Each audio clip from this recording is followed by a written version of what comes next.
নমস্কাৰ দুপৰ সংবাদৰ সৈতে ষ্টুডিঅত মই পাপৰি আজি অসম কেব চালক সন্থাৰে মন্ত্ৰী অতুল বৰাৰ বৈঠক আছে অসম মেঘালয় সংঘাতক লৈ কেব চালকৰে হ'ব চৰকাৰৰ আলোচনা খানাপাৰাৰ গুলাব বৰবৰা ৰাজ্যিক গ্ৰামোন্নয়ন প্ৰশিক্ষণ কেন্দ্ৰত অনুষ্ঠিত হ'ব বৈঠকত উপস্থিত থাকিব কামৰূপ মহানগৰ আৰক্ষী আয়ুক্তৰ লগতে জিলা আয়ুক্ত শনিবাৰে অসম কেব চালক সন্থাই প্ৰত্যাহাৰ কৰিছিল প্ৰতিবাদ শনিবাৰে কইনাধৰাত অসম মেঘালয় চৰকাৰৰ মাজত হৈছিল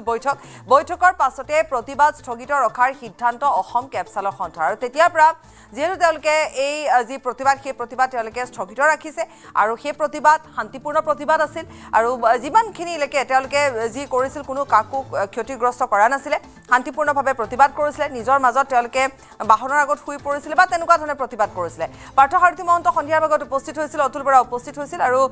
তেওঁলোকক বুজাইছিল গোটেই কথাখিনি কৈছিলে যিটো মীমাংসাত অহা হৈছে সেই সন্দৰ্ভত কৈছিলে তাৰ পিছতে আজি যেহেতু তেওঁলোকৰ সৈতে বৈঠকৰ কথা পাৰ্থসাৰথী মহন্তই কৈ গৈছিলে সংবাদ মাধ্যমৰ আগত যে আমি প্ৰকৃত কেব চালকসকলৰ সৈতে আমি কথা পাতিব লাগিব গতিকে আজি সেই বৈঠক আছে বিশেষভাৱে মেঘালয়ত আবদ্ধ হৈ পৰা 19 তাৰিখৰ দুৰ্ভাগ্যজনক ঘটনাৰ পাছত সেই মানুহখিনিক যাতে সুকলমে নিৰাপদে আনিব পৰা যায় তাৰ কাৰণে কথা বতৰা পাতি আছিল আৰু আমি দেখিছিলোঁ যে শান্তিপূৰ্ণভাৱে যোৰাবাটত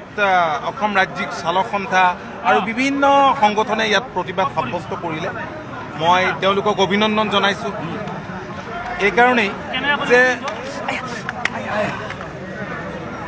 ইমান এটা ডাঙৰ ঘটনা 19 তাৰিখে বুধবাৰে মেঘালয়ৰ শ্বিলঙত সংঘটিত হোৱাৰ পাছতো অত্যন্ত ধৈৰ্যৰে শান্তিপূৰ্ণভাৱে গণতান্ত্ৰিক প্ৰতিবাদ সাব্যস্ত কৰিলে মুখ্যমন্ত্ৰী শৰ্মা ডাঙৰীয়াই মাননীয় মুখ্যমন্ত্ৰীগৰাকীয়ে মেঘালয়ৰ মুখ্যমন্ত্ৰীৰ লগত আলোচনা কৰি তৎপৰতাৰে যাতে পুনৰ এনে ঘটনাৰ পুনৰাবৃত্তি নহয় তাৰ কাৰণে ক্ষিপ্ৰতাৰে ব্যৱস্থা গ্ৰহণ কৰিলে মেঘালয়ৰ উপ মুখ্যমন্ত্ৰীগৰাকীৰ লগতে চিফ ছেক্ৰেটাৰী আৰু উচ্চ পৰ্যায়ৰ এটা প্ৰতিনিধি দলৰ লগত আমি আলোচনা কৰিলোঁ গুৱাহাটীত আমি আছিলোঁ আমাৰ চিফ ছেক্ৰেটাৰী ডক্টৰ ৰবিকোটা ডাঙৰীয়া আছিল আৰু জ্যেষ্ঠ প্ৰশাসন আৰু পুলিচৰ বিষয়াসকল উপস্থিত আছিল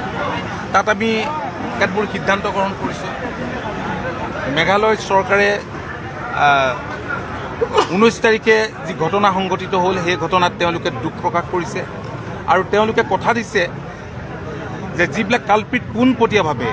অসমৰ মানুহক আক্ৰমণ কৰাত গাড়ী টাড়ি ভঙাত জড়িত আছিল তেওঁলোকৰ বিৰুদ্ধে কঠোৰ ব্যৱস্থা গ্ৰহণ কৰিব আইনী ব্যৱস্থা গ্ৰহণ কৰিব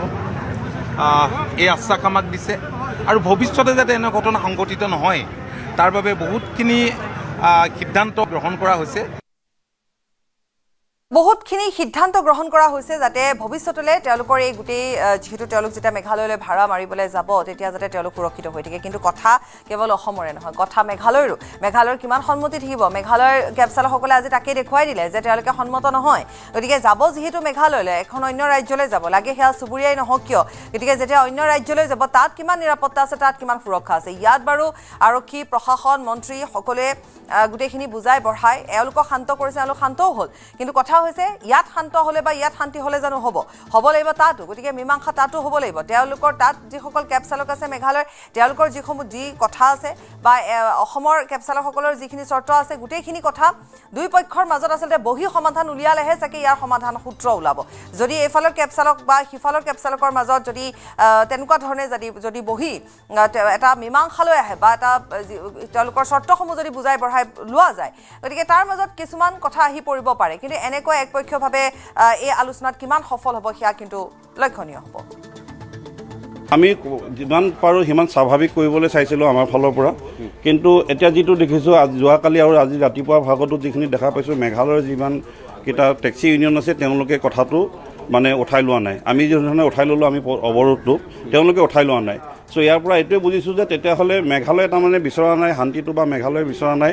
যে মানে কথাখিনি বুজাটো চ' ইয়াত মেঘালয়ৰ টেক্সিবিলাকো ক্ষতি হ'ব আমিও ক্ষতি হ'ম আমাৰো ক্ষতি আছে কাৰণ আমিও মেঘালয় যাব নোৱাৰিলে ক'ৰবাখিনিত আমাৰো অসুবিধা আছে তেওঁলোকে ইয়াৰ পৰা ইয়ালৈ আহিব নোৱাৰিলে তেওঁলোকৰ অসুবিধা আছে কিন্তু তেওঁলোকে আমাক যোৱাত বাধা দি আছে কিন্তু তেওঁলোকে অথচ আজিৰ তাৰিখত এতিয়াও খানাপাৰাৰ পৰা তেওঁলোকে পেচেঞ্জাৰ লৈ গৈ আছে চ' আলোচনা কৰিম আজি এই কথাখিনি গুৰুত্ব পাব আৰু কালি মই ভাবোঁ যিখন আমাৰ বৈঠক হৈ গ'ল মেঘালয় গভৰ্ণমেণ্ট আৰু অসম গভৰ্ণমেণ্টৰ মাজত তো এই বৈঠকত নিশ্চিতভাৱে মই ভাবিছোঁ যে আমাৰ বৈঠকত বহাৰ আগত মন্ত্ৰী মহোদয় ডাঙৰীয়া আমাৰ লগত আহি অকণমান কথাখিনি যদি আমাৰ সমস্যাখিনি যদি অকণমান আগতীয়াকৈ বুজ ল'লে কথাখিনি দাঙি ধৰিলেহেঁতেন তেতিয়াহ'লে চাগে এইটো নহ'লহেঁতেন ত' এইখিনি অকণমান ক'ৰবাত কিবা এটা ক্ৰুটি ৰৈ গৈছে বুলি মই ভাবিছোঁ